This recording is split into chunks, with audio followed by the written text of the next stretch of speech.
Hi, I want to talk to you about post-training loss functions that shape the behavior of large language models.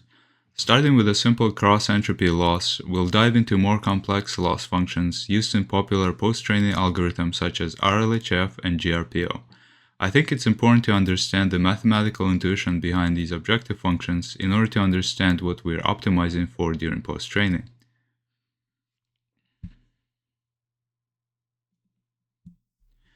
Here's an outline for this video. I'll start off with supervised fine-tuning, or SFT, followed by reinforcement learning from human feedback, RLHF, in which we'll talk about two objectives, one for reward models and one for proximal policy optimization, or PPO. Then we'll move on to direct policy optimization, DPO, and then finish with group relative policy optimization, GRPO objective.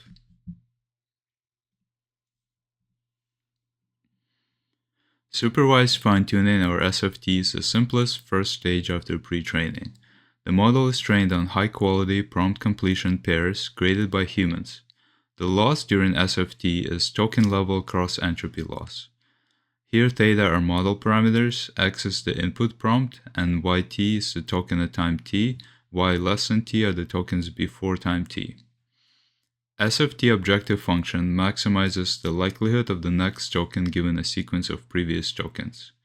The loss function is the negative log likelihood, which reduces cross-entropy loss as shown on this slide.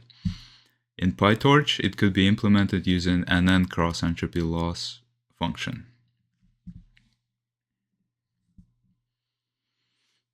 Let's talk about the reward model.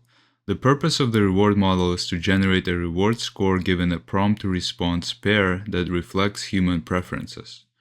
First, humans rank outputs, for example, response A is preferred over B, and then reward model learns human preferences based on pairwise preference loss, also known as the Bradley-Terry objective. It is defined as the negative log sigmoid of the difference in scores between the winning response and the losing response.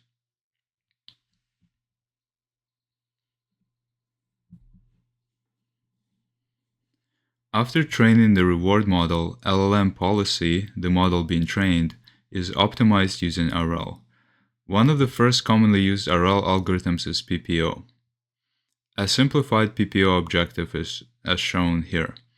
We can look at the objective as two terms. First is the expectation over the minimum of two terms, ratio times estimated advantage, and a clipped version of the ratio times the estimated advantage. Second term is KL regularization to make sure the training policy doesn't deviate too much from the reference or previous set of weights policy.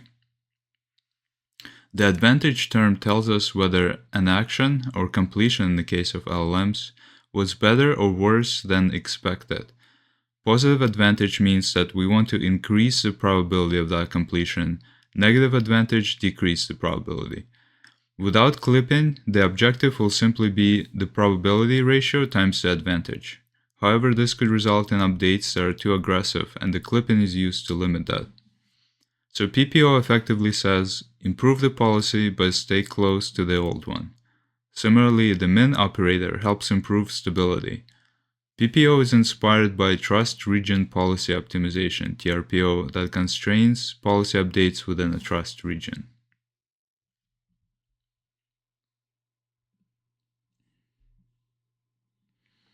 Let's shift gears and talk about DPO, direct policy optimization.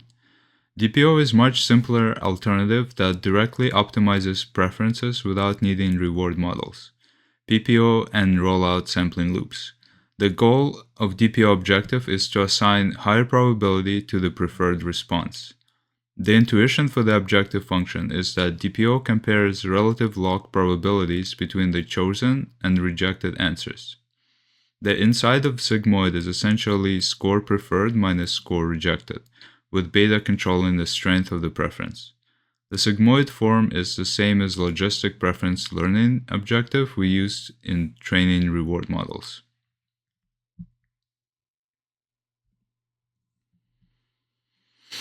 Finally, let's talk about GRPO, which stands for Group Relative Policy Optimization. The core idea is you sample a group of responses from the same prompt, score these responses using a reward model, and compute relative advantages for each response within the group. Higher relative advantages get rewarded. GRPO uses a PPO-style clipped objective, but the notion of advantage is different. The advantage in GRPO is computed without the value model like in PPO. Instead, the advantage is computed relative to the group of generated responses. In GRPO, if your response is better relative to your group, you get rewarded. Because no value model is used to estimate advantage, it makes GRPO simpler and computationally more efficient compared to PPO. For reasoning tasks, best among these answers is often easier to interpret than to assign an absolute score. In GRPO, group comparison gives a strong training signal. That's why it became so popular with modern reasoning-focused open source models.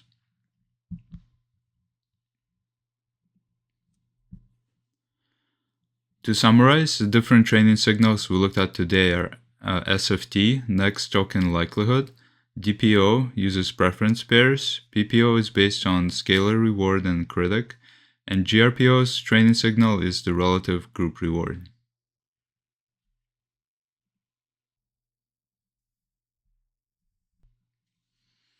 Hope you enjoyed this video. We covered the classic LLM training objectives and their intuition. This could be used as a basis for experimentation and modifying the objective function to achieve a new desired effect. Let me know your favorite objective function in the comments below.